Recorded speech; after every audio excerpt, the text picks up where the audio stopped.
민주당이 대선 경선 일정을 연기 없이 현행 규정대로 진행하기로 했습니다. 민주당은 대선 180일 전인 오는 9월까지 당 대선 후보 선출을 마쳐야 합니다. 이런 가운데 이미 대선 출마를 선언했거나 선언이 임박한 야권 주자만 10명이 넘을 걸로 보이는 등 야권의 대선 시기도 빠르게 돌아가는 모습입니다. 오늘 두 분과 함께 이 관련 내용들 하나하나 짚어보겠습니다. 남영희 민주당 인천 동미추홀구 을지역위원장, 이도하 전 국회의원 자리하셨습니다. 두 분 어서 오세요. 안녕하세요. 네, 민주당의 대선 경선 일정 우여곡절 끝에 확정됐습니다. 원칙대로 9월에 후보를 결정하겠다라는 대선 후보 뽑는다라는 일정으로 확정이 됐는데요. 당내 후보들 캠프에서는 일단은 반대 목소리도 나왔다가 결국에는 이제 최종적으로 받아들이겠다 이런 이야기를 밝혔습니다. 경선 일정 논란 굉장히 그동안 좀 시간을 꽤 오래 끌지 않았습니까? 이번 이 결정으로 매듭 지어졌다 이렇게 보면 되는 겁니까? 일단 국민들 한 55%가 원칙대로 하는 것을 원하셨고 그때 그 점에서 민심을 수용했다라고 저는 봐지는데요.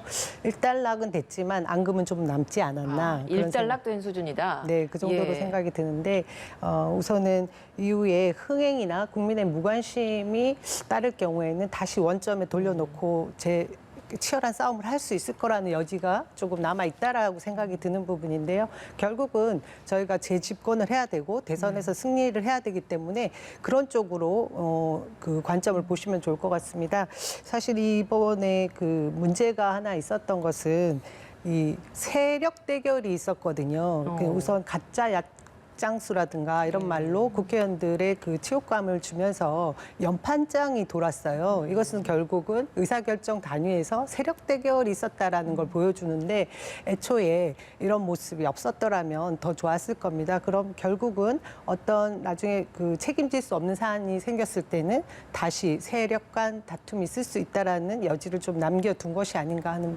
부분이 있죠. 그럼 그 세력이라 하면 이재명 대 반 이재명 간의 세력 구도다 이런 식으로 좀 분석을 해야 되는 겁니까? 꼭 그렇게 반 이재명 대결 구도라기보다는 국회의원들 스스로가 이 대선 승리에 대해서 본인들이 생각하고 있는 관점이 있는데 그것을 전체 큰 틀에서 대선 그 경선 시기를 각자의 생각대로 또 의견들이 있었을 거 아닙니까? 그 의견들이 투영되지 못한 부분에 대한 책임을 물을 수 있다라는 얘기죠.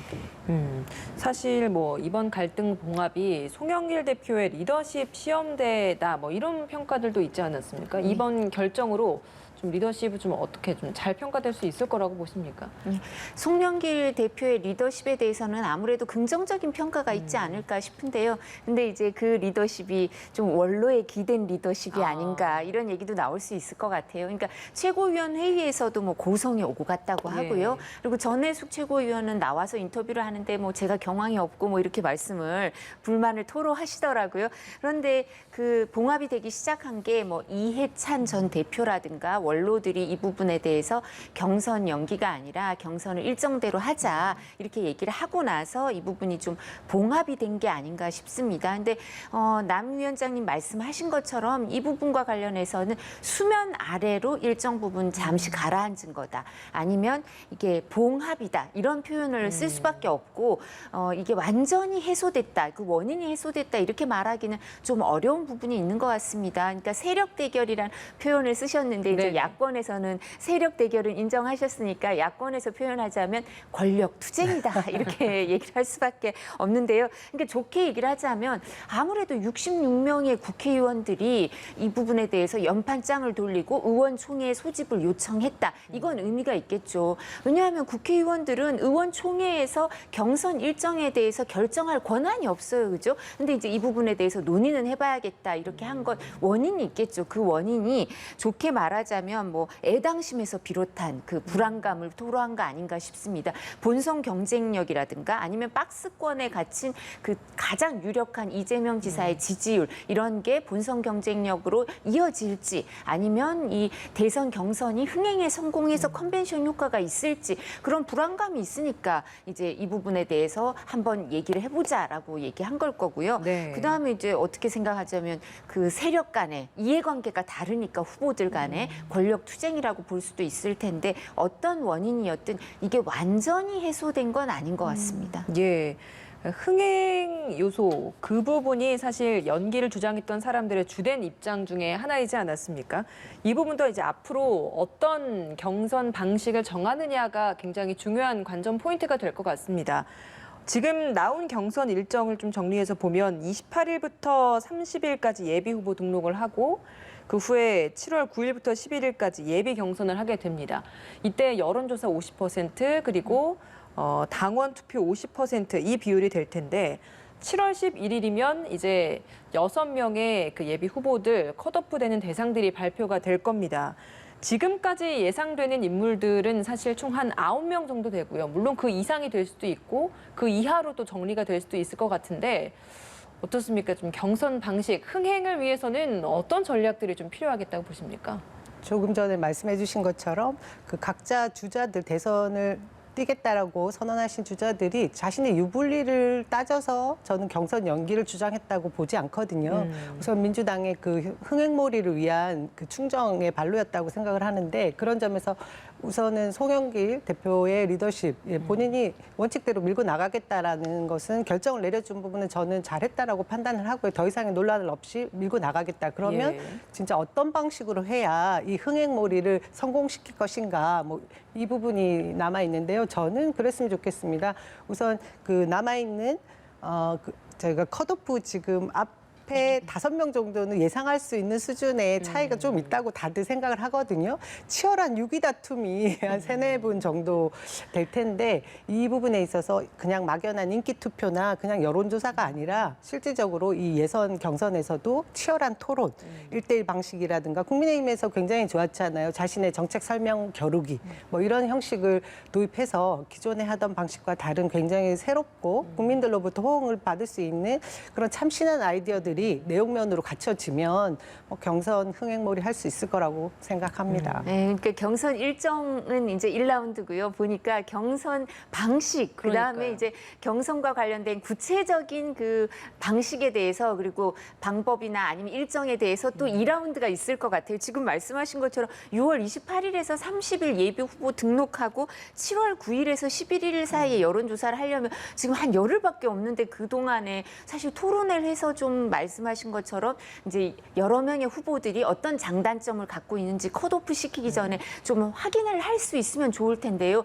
열흘 만에 이제 6명 넘는 후보들에 대해서 이런 걸 하는 게 지금 일정을 잡기가 쉽지 않을 것 같고 컷오프를 하고 나서 본경선도 그러면 이제 과거에 흥행했을 때 10여 차례 이렇게 전국 순회 연설회도 하고 이랬잖아요. 근데 그 정도로 할 건지 아니면 4번만 하고 만 경우도 있으니까 그렇게 할 건지 또 여론조사를 할 때 뭐 ARS를 얼마 넣을 건지 이런 구체적인 거에 대해서 이제 2라운드, 3라운드가 또 남아 있을 수 있을 것 제가 같습니다. 조금 전에 방송 예, 예. 들어오기 전에 우리 이두아 의원하고 잠시 얘기를 나누면서 우리 쪽 주자들 대선 저기 선언을 출마 선언을 하신 분에 대해서도 모르시는 제가 거예요. 모르겠다. 근데 이렇게 우리 의원님도 그러시는데 사람은 국민들은 알겠는데, 어떻겠어요? 그래서 저는 지금 우리 대선 기획단이 꾸려졌고 그 기획단이 최대한 많이 우리 그 대선 주자들이 막 국민들에게 자신들의 정책을 선보일 수 있는 기회를 많이 줬으면 하는 바람이 가져봅니다. 뭐 사실 이미 빅3다라고 거론되는 유력한 대권, 여권 내 대권 후보들 중에서도 아직 공식적으로 선언을 하지 많은 않은 분도 인물들도 계시고요. 많거든요. 그러니까 그렇기 때문에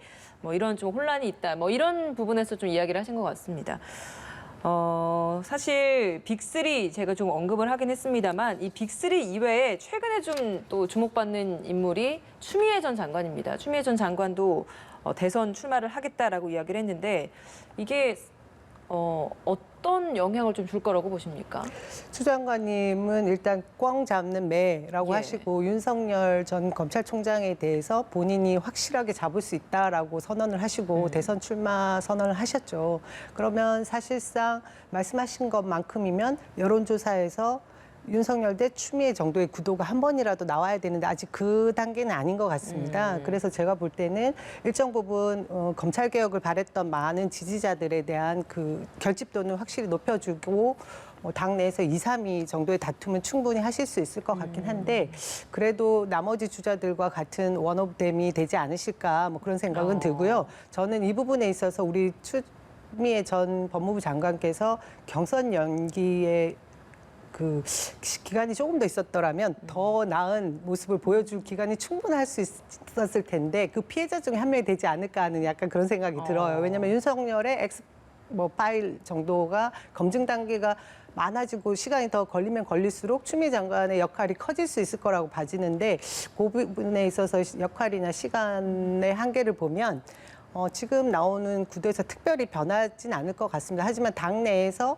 우리 그 결집될 수 있는 그 지지층을 잡는 역할로는 저는 뭐 충분히 하실 좀 좋은 역할을 해주실 거라고 봐지고요. 그래요. 당 내에서도 출마를 반대하는 부정적인 목소리도 있는 게 사실이라서요. 그러니까 실제로 예. 좀 당내에서의 분위기가 어떤지 이것도 좀 궁금합니다. 그 뭐 우리 원로 의원님이신 유인태 의원님이 굉장히 이제 직설적으로 말씀을 하셨더라고요. 그 검찰 개혁에 대한 피로도를 누구보다 높여놓은 장본인 아니냐. 그래서 물러났던 사람인데 뭐 굳이 대선까지 나오냐 이런 말씀을 하셨는데 일각 그런 시선도 분명히 있는 것은 사실입니다.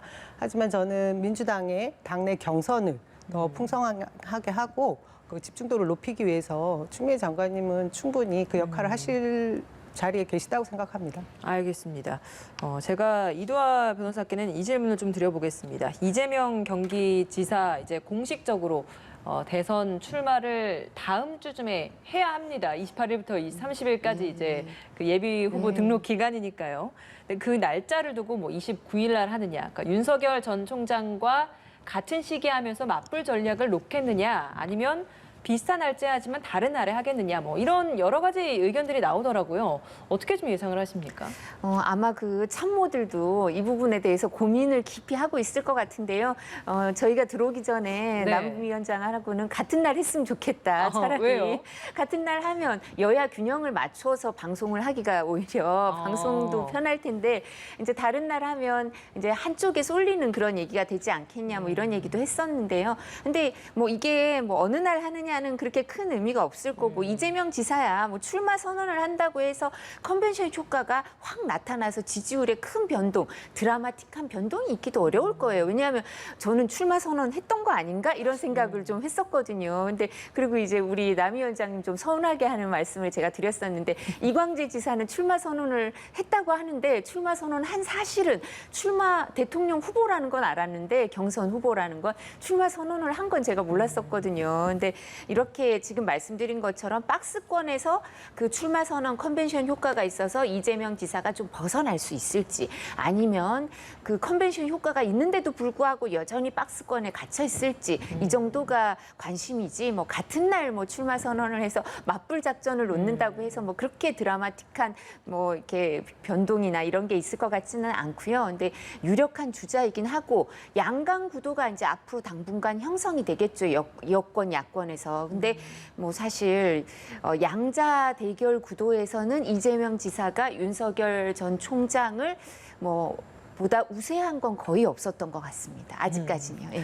알겠습니다. 혹시 앞으로 예. 뭐 29일 출마 선언을 하시게 되면 그 박스권을 갑자기 돌파하시거나 뭐 이런 변화는 크게 없다고 하더라도 윤석열 전 총장의 검증의 칼날이 더 이제 세지고 날카로워지면 그 두 분의 양자 구도는 조금 변화가 있을 거라는 예측은 저는 들고요. 이 지점에서 저는 이재명 지사께서 일단 우리 여당에서 강자 아니십니까? 누가 뭐라고 해도 지금 1위 후보신데 이 날짜든 뭐든 앞으로 하시는 행보가 그 대범함, 그 현명함을 배척하시고 1위 주자답게 대범한 행보를 해주시는 게 제가 볼 땐 더 유리할 거라고 봐지고요.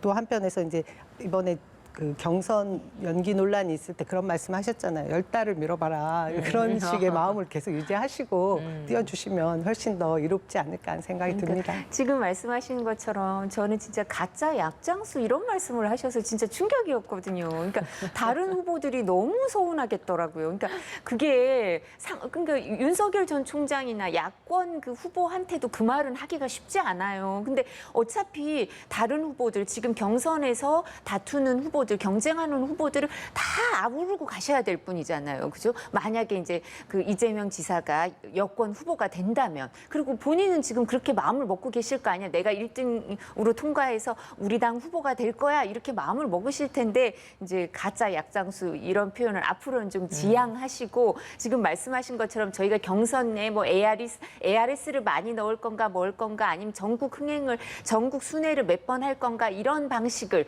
구체적인 방식을 정할 때는 좀 더 대범한 모습을 보여주고 나면 경선 후유증이 되게 무섭거든요. 이제 당내 경선은. 그러니까 그 경선 후유증을 좀 빨리 추스를 수 있지 않을까. 뭐 남의 당에 이렇게 오지랖 넓은 얘기를 할 필요는 없겠지만, 이게 왜냐하면 여야를 막론하고 똑같은 문제거든요. 네. 1위 선두주자가 가져야 하는 그런 태도가 아닌가 싶습니다. 예.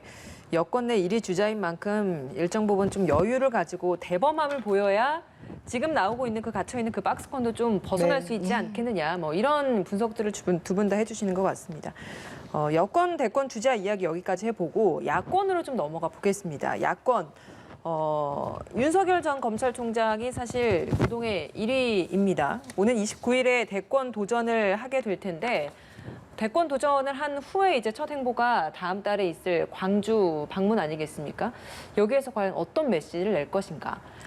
윤석열 전 총장은 가장 큰 과제 중에 하나가 입당을 언제 할 건가, 국민의힘에 입당을 언제 할 건가 하고, 그게 또 연동돼 있는 문제가 윤석열 전 총장의 진영 그쪽에서는 바라는 게 탈진보층까지 아우르는 그 압도적인 정권 교체를 이뤄내고 싶다, 이런 소망을, 이런 희망을 갖고 있는 것 같아요. 그래서 이 부분에 대해서 외연 확장을 위해서 계속 노력해야 된다는 그런 부담과 의무를 갖고 있는 것 같은데, 그러니까 지금 이제 광주도 방문하고, 그리고 이 광주에 대해서는 윤석열 전 총장은 검찰총장을 할 때부터 5.18 뭐에 대해서는 그 메시지를 내고 이런 모습을 보였거든요. 그리고 독재와 전체주의에 대한 강력한 거부 저항 정신이다. 국민 전체의 자유민주주의 자산이다. 이런 표현을 썼기 때문에 그 탈진보층, 광주에 계시는 분들도 모두 다 이렇게 아우르려고 노력을 하는 것 같고요. 거기에 대해서 희망을 가질 수 있다고 제가 말씀드리고 싶은 거는, 최근의 여론조사 중에 일부를 보면 이렇게 표현이 이렇게 나와요. 언론 보도에서. 호남에서 마저 윤석열 전 총장이 이재명 지사를 턱밑까지 추격하고 있다. 이런 표현이 나올 정도로 지지율이 호남에서도 꽤 나오고 있기 때문에 광주에 가서 광폭 행보를 보이지 않을까 싶습니다. 그래서 전북 군산에서 횟집하고 있고, 문재인 대통령에 대해서 비판적인, 그 경제 정책에 대해서 비판적인 얘기를 했던 함은경 씨, 그 삼민투에서 이제 공동위원장을 하고 전설적인 존재였죠, 운동권. 그리고 김종배 전 의원, 5.18 사형수였습니다. 이런 분들하고 연락도 하고 있다고 하고, 또 아마 만나뵐 계획도 있지 않나 싶습니다.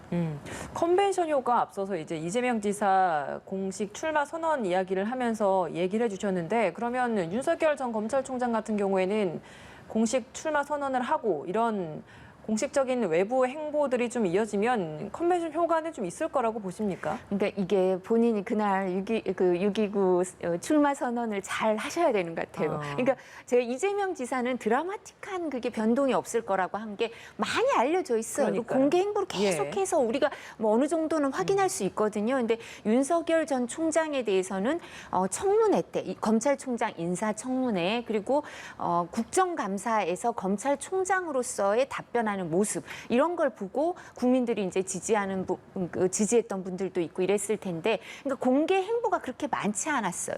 그리고 국민들한테 정치와 관련돼서 뭐 답을 하고 본인의 소신을 밝힌 적도 없기 때문에, 이날 선언을 어떻게 하느냐에 따라서 여기서는 변동이 좀 있을 수도 있기 때문에 잘 준비하시기를 기대하는 거죠. 예. 제가 보기에는 이제 윤석열 전 총장은 이준석 당대표가 광주 방문했을 때 연설을 본인도 하고 싶으실 거라고 봅니다. 그래서 중도층 마음을 좀 잡아보겠다, 외연을 확대하겠다, 뭐 이런 계산이실 것 같은데요.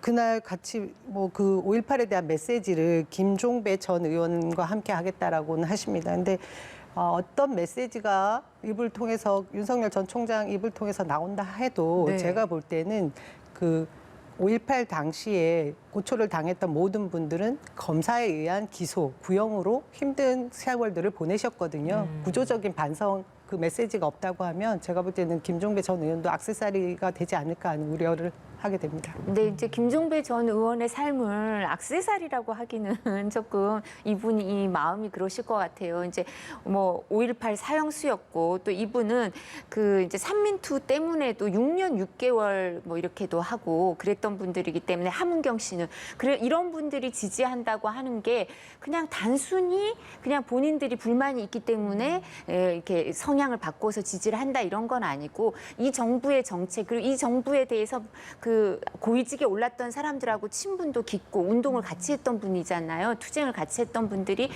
이렇게 반대의 마음을 먹게 된 데는 원인이 있을 거예요. 그래서 그런 부분을 오히려 정부가 좀 성찰하고 반성해야 되지 않을까 싶고요. 검사가 구형을 하고 이래서 이분들도 뭐 사형수가 되기도 하고 함은경 씨도 6년 6개월 그 뒤에 2번이나 더 수감도 되고 했겠지만 그게 윤석열 전 총장은 아니었거든요. 그러니까 검찰의 헌정사 뭐 70년이 넘는 역사를 윤석열 전 총장한테 모두 책임지라고 하는 거는 지금 문재인 대통령한테 과거 대통령들의 모든 걸 책임지라 이런 것처럼 좀 부적절한 사례가 아닐까 싶습니다. 그래도 네. 제가 김종배 전 의원님의 삶을 액세서리라고 비유한 것이 아니고요. 윤석열 검찰총장이 현장에서 그런 구조적인 검찰의 모순을 반성하지 않는다고 하면 액세서리가 될 수 있다라고 얘기를 했기 때문에 그 지점에 있어서는 정정을 부탁드립니다. 예, 그리고 5.18에 대해서 윤석열 전 총장이 책임져야 할 부분은 없는 거죠. 이분이 거기에 대해서 뭔가 가담을 하거나 그때 학생이고 오히려 뭐 모의 재판에서 전두환 대통령에 대해서 사형 구형을 하고 이제 뭐 그 수배가 돼서 그 강원도를 떠돌았다 이런 얘기까지 있을 정도니까 5.18 자체에 대해서 이분이 책임져야 된다 뭐 이런 얘기도 좀 부적절한 게 아닐까 싶습니다. 예. 알겠습니다. 그러면 이 부분에 있어서 지금 남영희 위원장께서 생각하시기에는 윤석열 전 총장이 광주를 방문했을 때 검사들의 과거의 그런 행동에 대한 사과나 이런 언급도 있어야 한다 이런 입장이시라는 겁니까? 네, 그렇습니다. 5.18에 대한 광주를 방문하는 이유가 뭐겠습니까? 국가의 폭력에 의한 5.18에 희생된 분들을 위로하고 그 정신을 높이 받들겠다고 더 이상의 아픔을 드리지 않겠다는 메시지를 주고 싶어서 가시는 행보라고 저는 여겨지는데요. 예. 그럴 경우에는 그 당시에 복무했던 검찰들의 행태 그리고 구조적 모순에 대해서 철저한 반성이라는 것을 본인이 내놓지 않으면 또 내놓을 지금 대선 주자로 나오신 분이니까요. 그 메시지가 나와야 정말 그 5.18 있었던 광주를 방문하는 의미가 있을 거라는 생각입니다. 알겠습니다. 과연 이 메시지가 담길지도 좀 짚어봐야 되겠네요. 또 다른 잠재적인 대권 주자로 분류되는 최재형 감사원장. 이르면 뭐 다음 주 초 정도에 사의를 밝히고 어느 정도 시간을 가진 뒤에 대권 도전을 할 것이다라는 게 대다수의 좀 전망인 것 같습니다. 사실 이 감사원장이라는 자리가 굉장히 중립성을 요하는 자리이기 때문에 그만큼 더 많은 좀 논란들이 있는 것 같은데요. 여기에 대해서 좀 어떤 의견이십니까? 지금 뭐 누구나 사실 대권에 도전은 하실 수 있습니다. 하지만 이 감사원이라는 이 헌법기관에 있어서 정치적 중립, 독립은 정말 요구되는 곳인데 그곳에 감사원장이 갑자기 사표를 내고 그것도 국민의힘에 입당해서 대권 주자로 출마를 하시겠다? 그러면 지금까지 이분이 감사원에서 감사를 했던 모든 그런 업무가 다 어떻게 되겠습니까? 어떻게 평가받겠습니까? 저는 그 부분에 있어서 국민들이 판단해 주실 거라고 생각을 하고요. 그런 일이 없어야 된다고 생각을 합니다. 그리고 문재인 대통령께서 워낙 탕평 인사를 하시다가 감사원의 중립적인 인사를 이렇게 인선을 하신 이 효과가 이렇게 나타나는데 저는 차후에 이 부분에 대한 법적으로 뭐 제도 장치를 마련을 하든지 해서 정말 헌법기관에 있어서 사정기관 수장으로 있던 분이 곧바로 정치권으로 나오는 것을 막는 그런 제도를 마련해야 될 것 같습니다. 예, 이 부분에 대해서 1995년에 김동훈 검찰총장이 사퇴하고 나서 그 96년에 이제 총선 출마를 해서 당선이 돼요. 그래서 이 부분과 관련해서 그때 야권 더불어민주당 계열이죠. 진보정당에서 1996년에 법을 시행하는데 그러니까 지금 말씀하신 것처럼 검찰총장이라든가 이런 사람들이 그 사퇴하고 나서 바로 이렇게 총선이나 선거에 출마하지 못하게 하는 법을 시행을 했는데 헌법재판소에서 위헌 결정이 나왔어요. 그러면서 그때 위헌 결정을 하면서 검찰총장이라든가 이런 헌법기관의 수장들이 바로 출마하는 거에 대해서 위헌이라 그 법을 제정하는 거는 위헌이다. 왜냐하면 이 사람들이 그 직을 수행하고 있고 그 직에 있을 때 정치적 중립성과 독립성을 지켜야 되는 건 아주 엄중하게 지켜야 한다. 네. 그렇지만 그걸 그만두고 나서 어떤 일을 할 것인가에 대해서는 자유에 맡겨야 되지 여기에 대해서 법을 만들어서 금지시킬 수는 없다라고 헌법에서 이제 위헌 결정이 나왔고요. 그리고 이 부분과 관련해서 저는 일정 부분은 동의하는 게 있는 게 국민들한테 이런 위헌 결정이 나왔다 하더라도 국민들한테 납득이 가게 해명을 할 필요는 있을 것 같아요. 그러니까 예를 들면 미국에서는 FBI 이제 제임스 코미 국장이 트럼프 대통령이 자기한테 충성하라 그러니까 인사권자한테 충성하는 게 아니라 그 미국이라는 국가 아니면 저스티스라는 가치에 대해서 더 높은 충성심을 가져야 된다 이런 얘기를 했었는데 그러니까 이분들이 그렇게 얘기할 수 있어요. 나는 이제 인사권자가 아니라 더 높은 가치를 위해서 뭐 국가를 위해서 뭔가 해야겠다라고 말씀하고 명분을 만들어서 나오실 텐데 예. 그 명분이 국민들을 잘 설득하지 않으면 이게 법률 문제가 아니라요. 정치적으로 알겠습니다. 설득이 안 되면 예. 저는 이제 국민들 지지를 못 얻겠죠. 한 가지만 지적하겠습니다. 예, 간단하게 최재형 말씀 감사원장의 임기가 아직 남아 있습니다. 네, 남아 있는데요. 그 부분은 사퇴하고 나서라고 헌법에서 이제 그 부분을 명확하게 얘기를 했었습니다. 예. 알겠습니다. 오늘 두 분 말씀 여기까지 듣겠습니다. 고맙습니다.